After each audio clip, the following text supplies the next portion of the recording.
Orang Nasrani mengandalkan dari kemampuan Nabi Isa, bisa menghidupkan orang yang mati dengan mengucapkan kum biidznillah. Sementara Tuhan Syekh Abdul Qadir mengucapkan kum Nah, padahal beliau bukan nabi, beliau bukan roh, tetapi beliau ini adalah umat penganut ajaran Nabi Muhammad sallallahu alaihi wasallam. Nah, sekarang yuk coba diulang lagi bagaimana Nabi Isa menghidupkan orang yang sudah mati, udah di hadapan kuburan nih. Katanya beliau mengucapkan kum biidznillah. Sekarang kamu perhatikan. Syekh Abdul Qadir menghadap ke makam itu, ke kuburan itu, umur makamnya itu, kuburannya itu udah 500 tahun, Pak. 500 tahun. Ya, 500 tahun. Nah, kum biidzni. Belum kering, belum selesai itu, habis ngucap langsung terbelah, keluar mayat. Tapi bukan mayat lagi, orang udah hidup kok. Dan beliau bersenandung gitu ya, karena memang beliau ini tadinya seorang musisi ya. Seorang penari. Nah, itu adalah apa? Karena Ismul A'zam. Jadi intinya sama secara hakikat, dua-duanya sama. Dari Nabi Isa yang disampaikan oleh orang Nasrani itu Allahnya didohirkan. Tapi Syekh Abdul Qadir Allahnya tidak didohirkan. Biidninya itu bukan ni saya diri pribadinya, tetapi sudah lebur bersama dengan Allah. Nah ini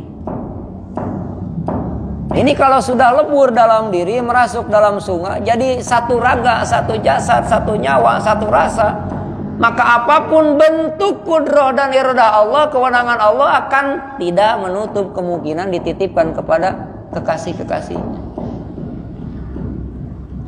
Nah ini kan gak disebut, Pak. Kalau ini tidak disebut, terus dipanteng, tembus ke dalam rasa, dalam raga, dalam ruh kita, terus sampai dalam rasa ning rasa kita, maka apa yang diucap hakikatnya itu adalah kewenangan Allah. Jadi corongnya Syekh Abdul Qadir ngucapnya kum biidzni, tetapi bobot di dalamnya adalah Allah. Kalau Nabi Isa disebut kata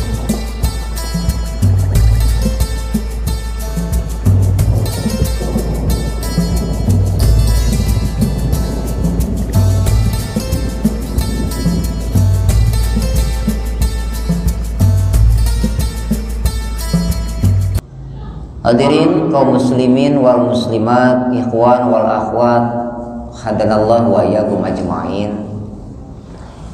Kenapa di Mukidimah saya sampaikan tentang kewajiban amaliyah, diantaranya adalah manakib. Karena manakib itu adalah perangkat ajaran Hadratus Syekh Pengarasa Abah Syekh Ahmad Sohibul Wafat Ajul Arifin bin Syekh Abdullah Mubarak bin Nur Muhammad yang sudah diijazahi oleh beliau kepada kita, yang dibentuk, dibangun dengan satu amaliyah harian, isinya zikir jahar yang diucap oleh lisan, kalimatnya la ilaha illallah. Yang kedua adalah zikir khafi, ismudzat yang tertanam di dalam qalbu sebagai media pengingat kita, pembiasaan dalam batin kita untuk bisa terpaut, tersambung kepada Allah Subhanahu wa ta'ala melalui karomahnya para aulia Allah. Lalu yang kedua amaliyah khatmu, khataman. Itu kenapa ada annya? Karena lidah Sunda.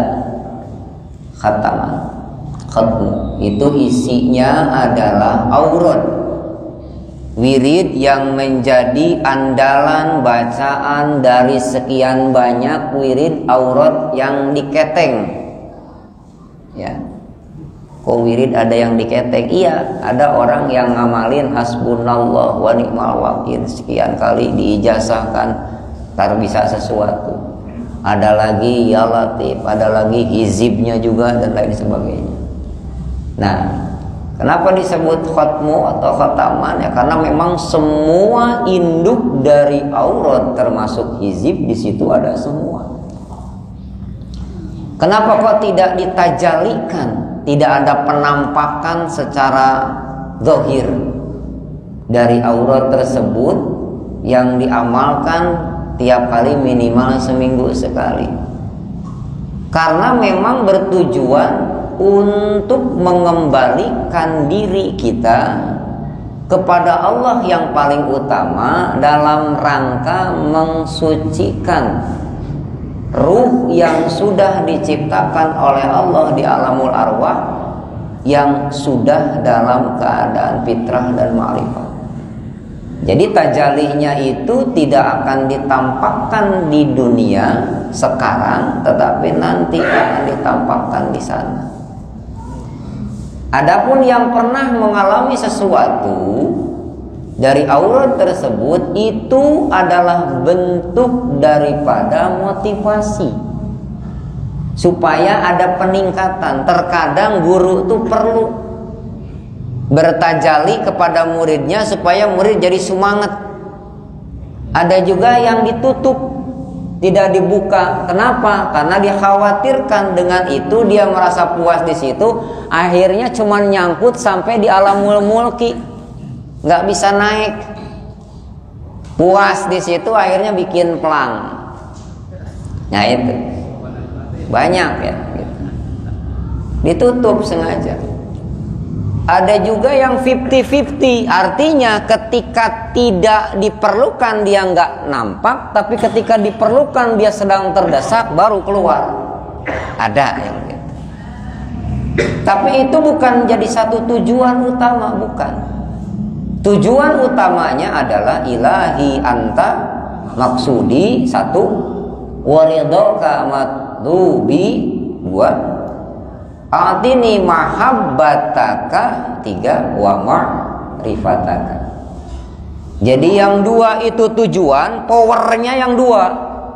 Tujuan nomor satu, nomor dua, powernya nomor tiga dan nomor empat. Ilahi anta maksudi waridho kamatlubi, tujuan. Powernya atini mahabbataka wa ma'rifataka. Atininya itu kekuatan yang diberikan oleh Allah kepada kita sehingga kita bisa mahabbah kepada Allah, cinta kepada Allah, dan bisa ma'rifat kepada Allah. Ma'rifat secara apa? Secara zahir dan secara batin. Kalau ruh sudah ma'rifat bersama dengan Allah, hakikat ruh itu sudah fitrah di mata Allah, sudah ma'rifat. Allah abadikan di dalam Al-Quran dalam surat At-Tin.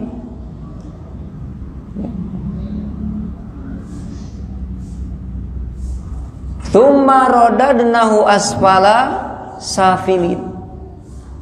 Itu Allah subhanahu wa ta'ala turunkan kita setelah diciptakan di alamul arwah ke tempat yang paling rendah, ke tempat yang paling hina. Kenapa? Karena memang perjalanan dari kakek moyang kita seperti itu pun kita, anak keturunannya, mengalami hal yang sama. Adapun ketika ruh setelah diciptakan oleh Allah, itu nggak langsung ditempatkan, dimasukkan ke dalam jasad, tapi ada proses MOU, Pak. Ada proses perjanjian, ada proses baiat.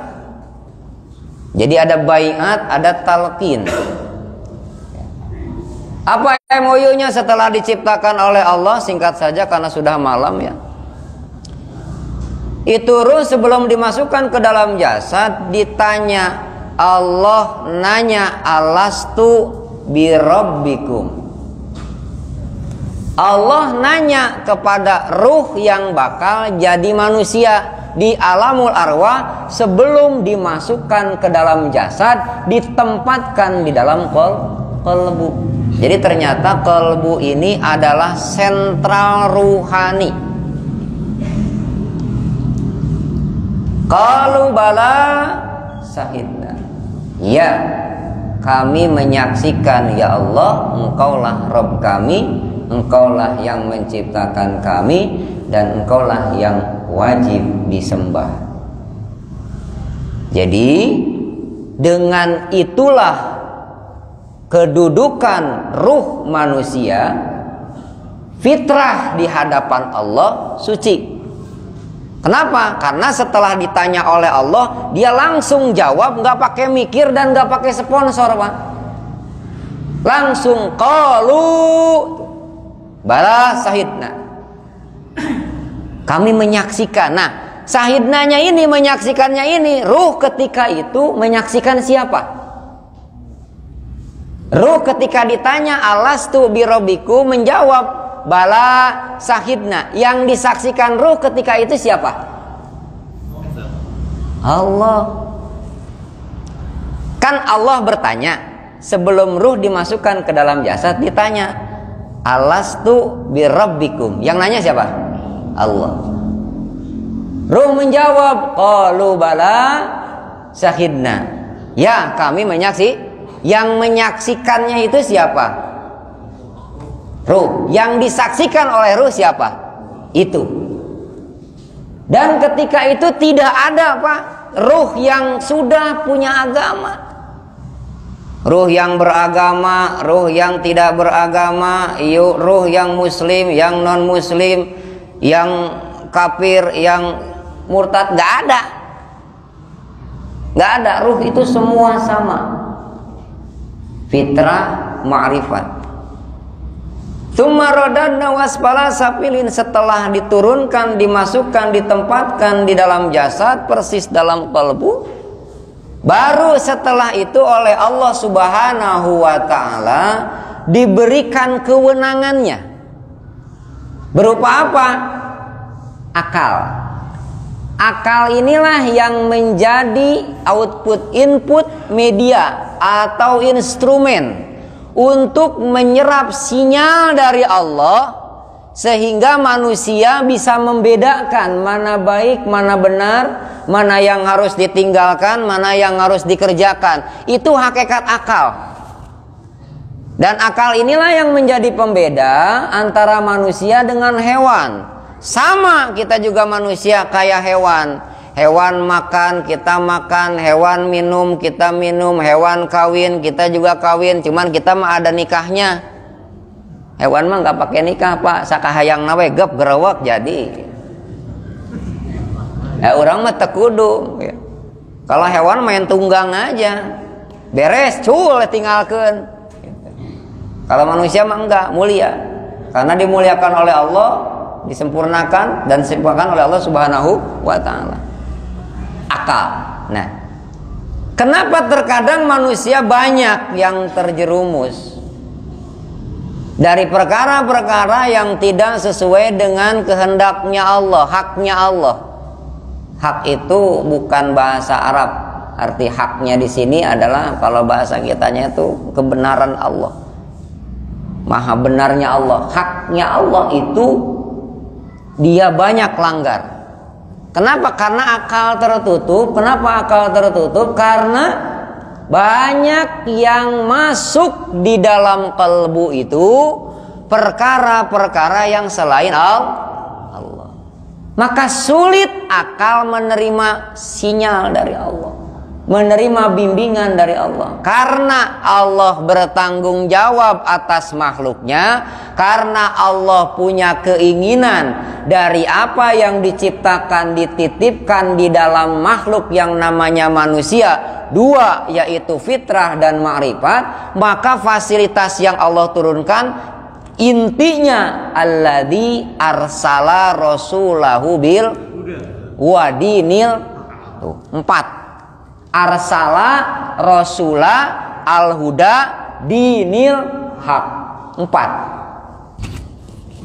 Nah, dengan rahmat Allah itu, dengan kasih sayang Allah itu, dengan tanggung jawab Allah itu kepada makhluk yang bakal jadi manusia, setelah ruh disatukan dengan jasadnya, hidup dia yang tadinya mati. Lihat Al-Baqarah 28. Kaifa takfuruna billah bal amwat fa ahyaakum.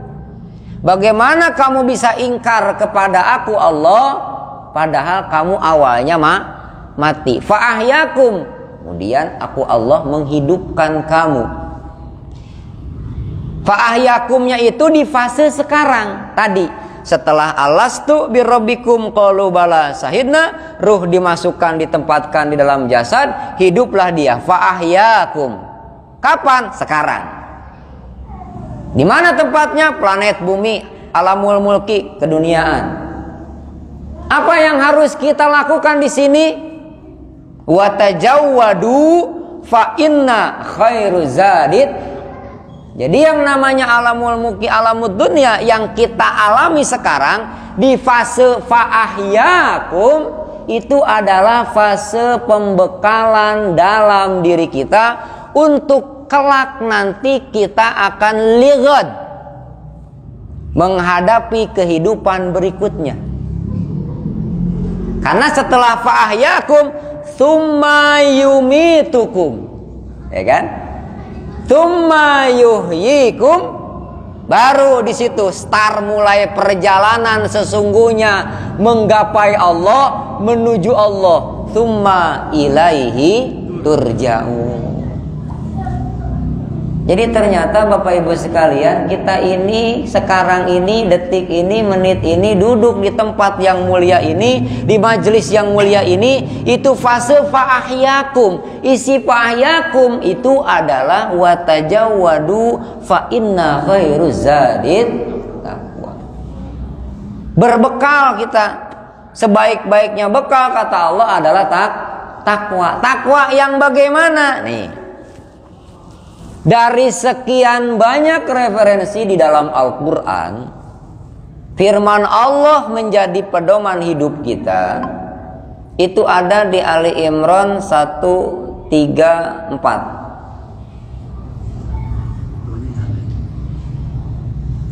Alladzina yunfikuna fis sarra'i wad dharra'i wal kadzibina al ghaidha wal 'afina 'anil wallahu yuhibbul muhsinin. Sebelum masuk ke situ kata Allah, wasari'u ila magfiratim mir rabbikum wal jannatin arduhas samawat uiddat lil uiddat itu khusus, lil khusus, diperuntukkan oleh Allah, lil untuk siapa? Muttaqin, orang yang takwa. Siapa sih orang yang takwa? Di situ oleh Allah dipaparkan, dijelaskan dengan gamblang, dibagi dua. Ada kriteria takwa yang disebut lil muttaqin itu secara zahir, ada takwa secara batin.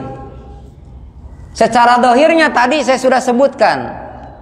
Alladzina yunfikuna fis sarra'i wad dharra'i 1, wa kadzibina al ghaidha 2, wal 'afina 'anil 3. Yang pertama itu adalah peduli. Intinya peduli. Mau dia bersedekah, mau dia berbagi, walaupun dalam keadaan lapang maupun sempit. Lagi punya, lagi nggak punya, dia nggak pernah lepas dari sedekah. Dia nggak pernah lepas dari kepeduliannya kepada sesama. Dia nggak pernah lepas dari toleransinya. Makanya di dalam majelis manakib sebelumnya ada yang namanya majelis.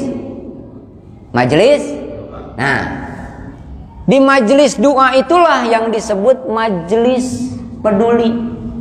Kita doakan orang yang sakit, semoga diangkat penyakitnya, digantikan dengan kesehatan seperti semula. Imbas balik ke kitanya, kita diberikan kesehatan. Kita mendoakan kepada orang yang sedang dalam keadaan kesulitan, semoga diberikan jalan keluar dari kesulitannya sehingga selesai semua permasalahannya. Imbas ke kitanya, kita punya masalah, nggak lama bakal dikasih solusi oleh Allah. Kita doakan semoga yang punya hutang cepat lunas, hutangnya nggak pakai ribet-ribet bayarnya, datang yang namanya haisu walayah tasib. Imbas balik ke kita yang mendoakannya, kita nggak akan punya kemampuan untuk berhutang. Ada yang begitu? Jarang kayaknya, rata-rata punyalah hutang mah. Apalagi hutang dikir tuh kata Bang Tong. Dikir di DP mulu, diangsur kagak. La ilaha illallah 3 kali sayyiduna. Diangsur kagak, dikodok enggak, aduh numpuk dah.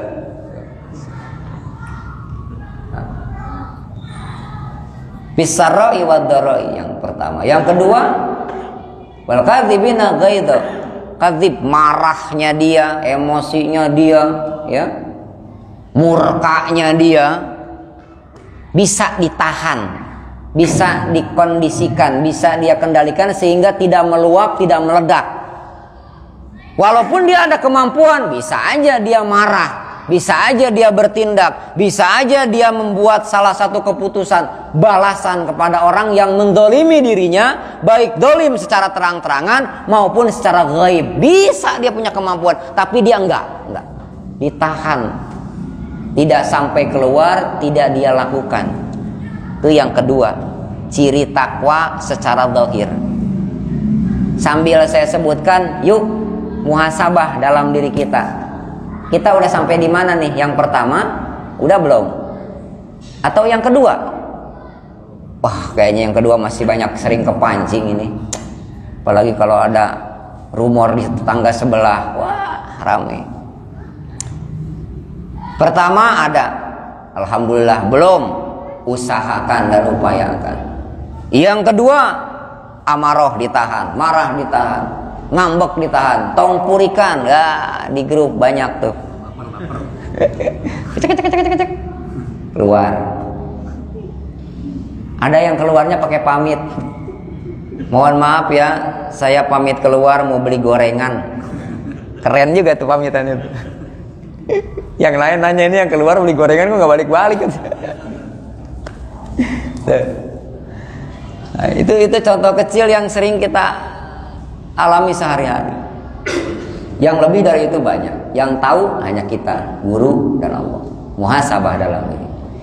Lalu yang kedua, walafina anin nas. Nah ini, mudah memberi maaf kepada orang lain. Nggak mesti nunggu orang minta maaf. Pokoknya ready stok maaf. Ready stoknya tuh buat maaf untuk sesama. Meskipun orang itu nggak punya salah, nggak punya dosa, nggak buat dolim, nggak cari ribut sama kita, dia memaafkan orang itu. Walaupun tanpa dia tidak sadari orang itu buat salah sama kita, apalagi terang-terangan. Datang dia minta maaf kepada kita, kita maafkan. Kenapa? Karena setelah kita maafkan pun Allah akan berikan keringanan buat kita juga orang tersebut.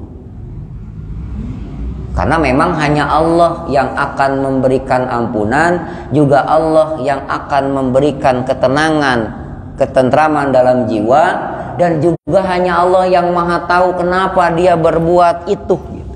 Nah itu ada di ciri atau kriteria orang yang bertakwa secara batin. Nah di ending ayat di situ, wallahu yuhibbul muhsinin. Allah sangat menyukai kepada orang yang selalu berbuat baik. Jadi kalau kita pengen berbuat baik, udah nggak usah mikir panjang kali lebar sama dengan luas. 3 aja dulu. Peduli kepada sesama, tahan marahmu, emosimu. Jangan mudah marah, jangan baperan, nggak boleh purik. Nah minimal lah gitu. Yang ketiganya, stok maaf harus disiapkan. Kita harus punya banker nih di dalam nih. Isinya apa? Maaf semua. Ya. Makanya di tanbih itu kan ada kudu asih kajalma numi kangewa kama. Itu mah udah terang-terangan Pak. Jelas bencinya sama kita, jelas dia berbuat dohir sama kita. Kita kudu sayang sama dia. Gampang ya? Wih gampang banget itu. Gampang banget itu. Paling mudah itu. Saking gampangnya, saking mudahnya belum kelihatan orang yang mana itu yang bisa seperti itu. Gitu. Ya. Nah tapi kita sedang berupaya dan berusaha untuk ke arah situ. Makanya siapkan banker. tempat untuk maaf bagi orang, maaf buat diri kita sendiri, maaf buat orang-orang terdekat. Walladzina idza fa'alu fahisha aw dzalamu. Ciri dohir, ciri batinnya, ketika dia berbuat ya, fa'alu, dia udah berbuat kerusakan, berbuat zalim, berbuat dosa, zakarallah, spontan dia langsung eling, ingat kepada Allah. Ya Allah, baru saja saya menyinggung perasaan orang itu. Nah, itu ciri orang takwa secara batinnya begitu. Ada sir dia, tak kepada Allah. Ingat eling dia kepada Allah dan di aku gitu. Ada aku, elingnya itu ada aku dosa. Aku ahli maksiat, aku gudangnya dosa, aku tempatnya salah di hadapan Allah. Dulu kalau belum tahu Suryalaya, belum kenal Pangersaba, pinginnya kita nutupin kesalahan, ya kan? Membuka kelebihan. Kalau sekarang justru sedikit demi sedikit belajar, kita buka kesalahan kita buka dosa kita buka kok ternyata kita ini ahli maksiat di hadapan Allah. Yang paling sederhananya itu maksiat kalbu. Maksiat kalbu. Penampakannya apa? Tadi dikir di DP, diangsur enggak? Ada rasa di situ aja. Punya rasa itu aja dulu. Ahli maksiat, punya dosa, suka bikin kerusakan. Dalam diri itu aku ingat pada Allah. Wastagfar, lalu dia beristighfar, mohon ampun kepada Allah. Lidzunubihim, atas dosa yang dikerjakan, kerusakan yang dia lakukan, kezaliman yang dia lakukan. Maka Allah akan mengampuni dosanya, karena hanya Allah lah yang akan bisa mengampuni dosa dan kesalahannya, dan Allah yang mengetahui apa sebab kenapa dia melakukan itu. Jadi ternyata kalau kita pengen dapat magfirah Allah, itu poin pertamanya punya rasa rumasa sumerah. Jika ya orang Sunda di dia ayata rasa rumasa sumerah tak eta ada itu aja, itu Allah akan aku kita. Jadi diaku oleh Allah orang yang uiddat lil muttaqin. Nah selanjutnya ulaika jaza, itu tentang reward lah, bicara tentang reward, bonusnya. Digolongkan orang-orang yang masuk dalam kriteria di atas itu, orang-orang yang mendapatkan ampunan dari Allah dan orang-orang yang mendapatkan jannah. Inti jannah itu apa sih isinya? Ketenangan, ketentraman, kedamaian, kenikmatan yang abadi. Itu jannah. Jadi yang namanya jannah tuh nggak mesti kita kesana dulu. Di dunia pun sebenarnya kita sudah bisa merasakan jannah, cuman kebanyakan orang nggak sadar, nggak tahu kalau itu adalah jannah dari Allah buat kita, yang Allah tajalikan kepada kita walaupun kita masih hidup di alam dunia. Untuk apa tujuannya? Idza dzakartani syakartani. Efek dari dia ingat kepada Allah, dia akan bersyukur gitu. Wa idza nasitani kafartani. Itu balasannya. Kalau lupa ya udah celaka. Maka hadirin kaum muslimin ikhwan wal akhwat hadanallahu wa iyyakum ajmain, setelah sudah mendapatkan predikat takwa di hadapan Allah sesuai dengan kriteria-kriteria tadi disebutkan oleh Allah Subhanahu wa taala dalam Al-Qur'an, maka layak bagi orang tersebut dengan ketakwaannya, karena dapat pengampunan dari Allah, mendapatkan ridha daripada Allah, kewenangan diberikan kepada dia karena sudah dikasihi oleh Allah Subhanahu wa taala. Jadi yang dilakukan oleh Tuan Syekh Abdul Qadir Jailani Qaddasallahu sirra nurani itu tidak menutup kemungkinan bisa terjadi dalam kurung pasti, karena memang sudah melebur dirinya bersama dengan Allah. Manqobah judulnya apa tadi? Ismul A'zam. nama yang diagungkan, nama yang dimuliakan, nama yang sudah melebur bersama dengan yang Maha Agung. Makanya ketika Syekh Abdul Qadir didatangi seorang wanita, lapor wanita itu anaknya hilang tenggelam di dasar laut, beliau tawajuh, bangun lagi, pulang, anaknya sudah ada di rumah, balik, belum pulang juga, datang lagi, tawajuh lagi, pulang, anak sudah ada di rumah, sampai di rumah belum pulang juga. Begitu yang ketiganya terrealisasi apa yang diinginkan oleh ibu atas anaknya. Ini Syekh Abdul Qadir dalam rangka ingin memberikan sebuah ibrar buat kita. Beliau konfirmasi kepada Allah. Kalau bahasa Mas Entongnya mah begitu. Masa sih ada aulia purik, ada kekasih Allah, ada wali ngambek?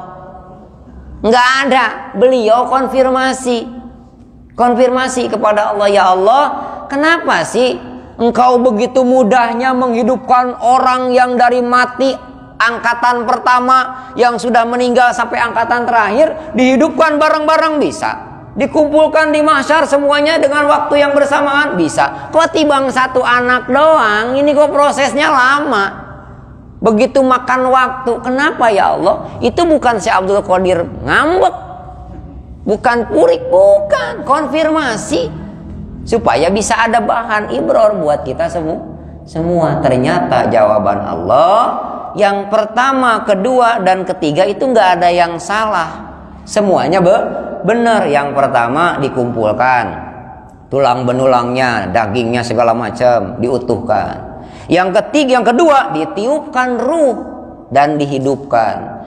Yang ketiga sama malaikat diangkat, dibalikin ke rumah. Itu apa maksudnya? Dalam rangka Allah memberikan ibrol buat makhluk untuk qabul hajat, kebutuhan, keinginan, munajat kepada Allah by proses. Jadi ketika itu Allah memerankan sebagai peran makhluk untuk bermunajat kepada sang Khaliknya.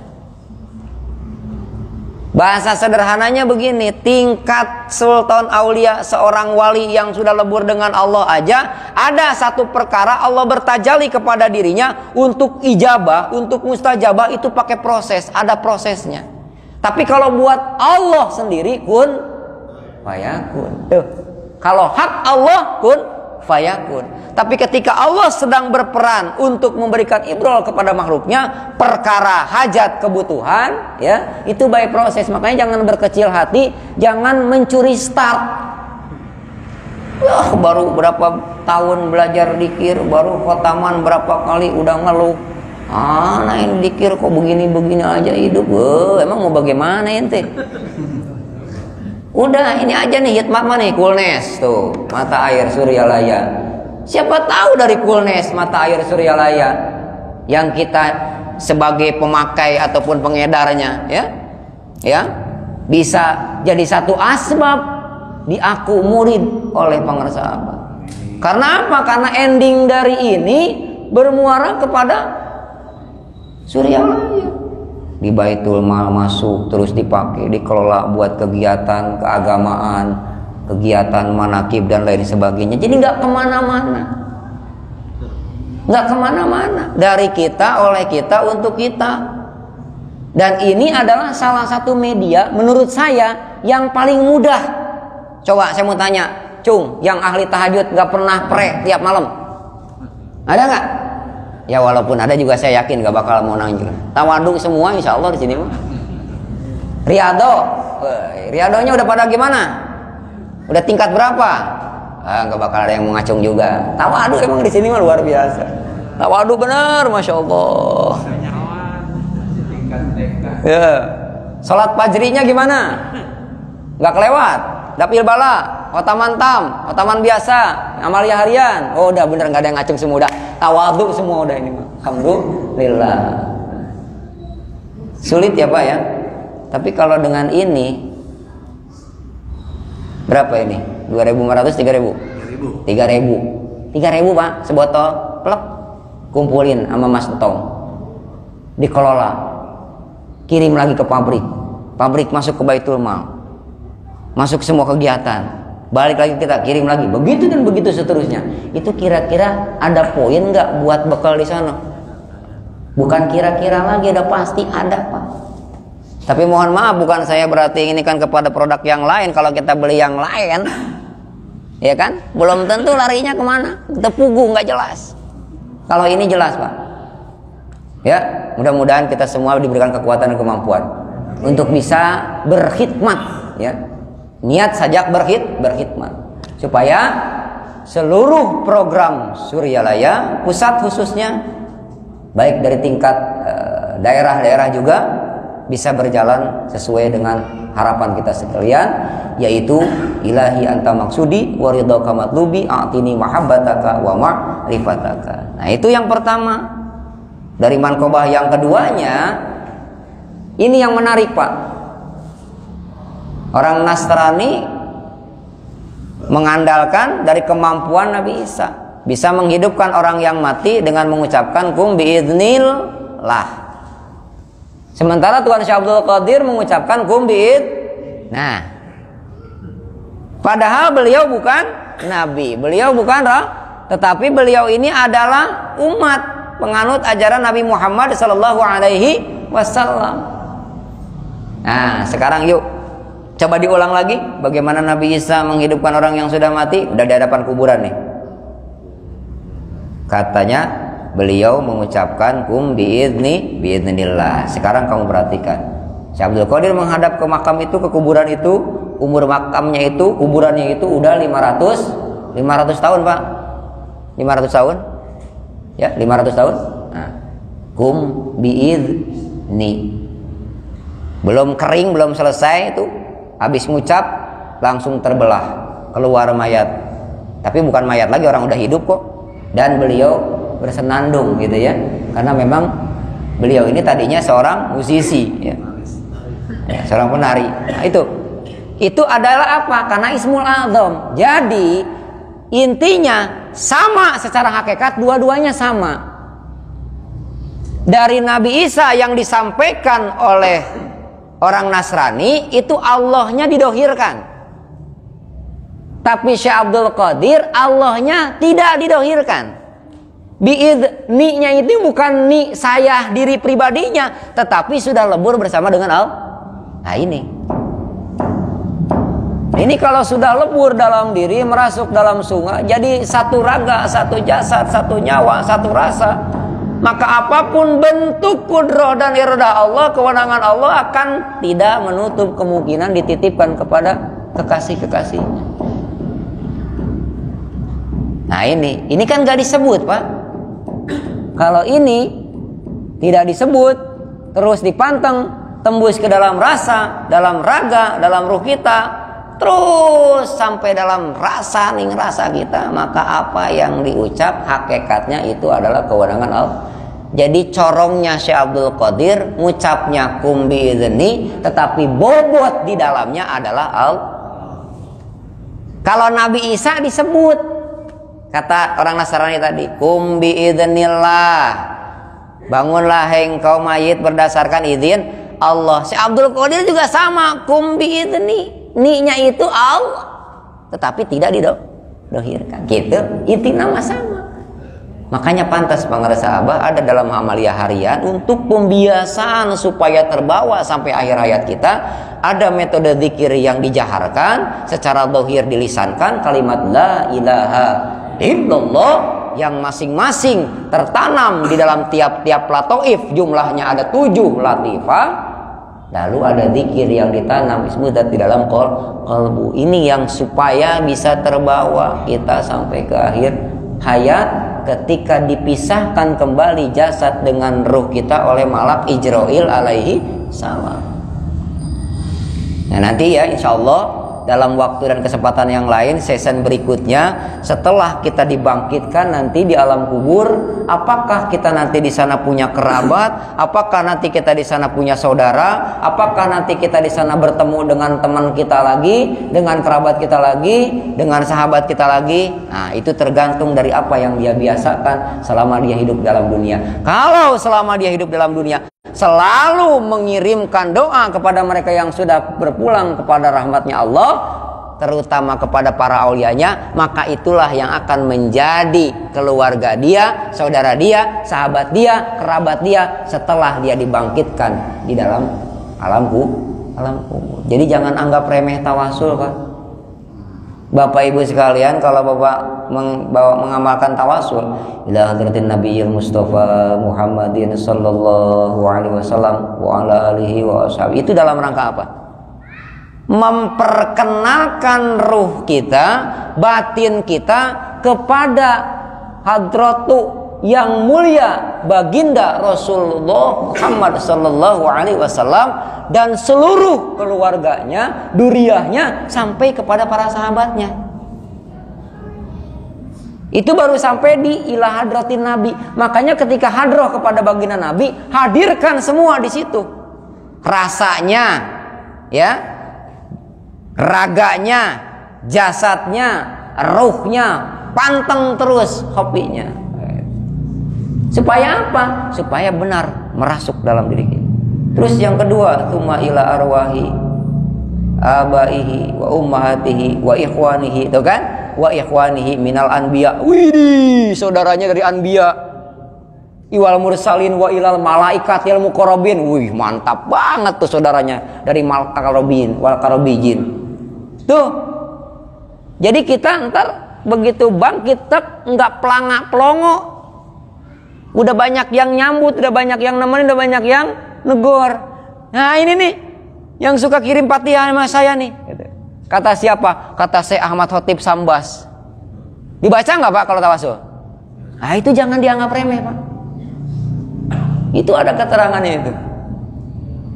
Nah, ketika dia akan menyebutkan atau sudah menyebutkan atau sedang menyebutkan mengirimkan Fatihah, siapapun yang dia baca, itu karunia terbesar, nikmat yang luar biasa buat mereka-mereka yang berada di alam sana. Karena mereka itu sebenarnya butuh orang-orang yang masih hidup di alam dunia. Makanya jangan bosan, jangan enteng, jangan anggap mudah majelis doa, terutama tawasul. Karena inti di dalam amaliyah yang namanya manakib itu muaranya ada di tawasul. Al-Quran, cius yang naikin siapa? Tawasul. Tanbih, cius yang naikin ke yang punya tanbih siapa? Tawasul. Manqobah, cius yang naikin daripada yang pemilik manqobah siapa? Itu yang nganterin tuh ya. Makanya dia ada di tengah. Quran, tanbih, tawasul, baru manqobah. Karena dia akan mengangkat yang kiri kanan ke atas. Itu harus benar-benar itu. Fokusnya itu, terutama panteng kolbu, sambungkan kepada pengersa abad. Karena kita mewakili dari semua hajat orang banyak, naikin ke atas. Melalui siapa? Kepada pengersa abad. Ngantar ke pengersa abad. Persis seperti ketika kita ngantar saudara, teman, kerabat ke Suryalaya yang baru, kayak gitu kira-kira. Dianterin kan karena nggak tahu, dianterin sama kita nih. Nah ini rumah pengersa abah, ini baitul malnya, nah ini madrasah, nah itu lapor dulu isi, nah, kayak gitu. Itu bagian tawasul tuh gitu, menghantarkan. Terus nanti dibawanya sampai ke sana oleh hadratus pengersa abah. Nah itu salah satu dari sekian banyak referensi di antara sampai di wilayah Ismul A'zam. Di antaranya Ali Imran 133 sampai 136. Dasarnya barometer utamanya Al-Baqarah 28 itu. Makanya illa liya'budun, kenapa Allah bilang illa liya'budun? Kenapa kulukum ra'in wa kulukum mas'ulun an ru'yatihi? Karena memang kita dititipi satu tanggung jawab yang besar dari Allah berupa ruh yang bersemayam di dalam jasad badan kita. Nah, fase sekarang ruh itu mau nggak mau ikut apa yang dikerjakan sama badan. Makanya ketika kita punya aktivitas di luar daripada kudrah dan irada Allah, itu hakikatnya ruh melawan.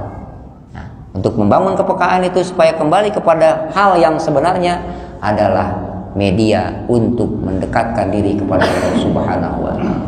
Nah, Mudah-mudahan Allah berikan kekuatan dan kemampuan kepada kita agar kita bisa belajar mudawamah istiqomah melaksanakan semua rangkaian amal ibadah dengan sempurna, yang tentunya di bimbingan Guru Agung Pangarsa Abah Syekh Ahmad Sohibul Wafat Tajul Arifin bin insyaallah barik bin Muhammad. Walhasil ending kita kelak husnul khotimah, ruh menghadap Allah dalam keadaan tetap fitrah dan ma'rifat.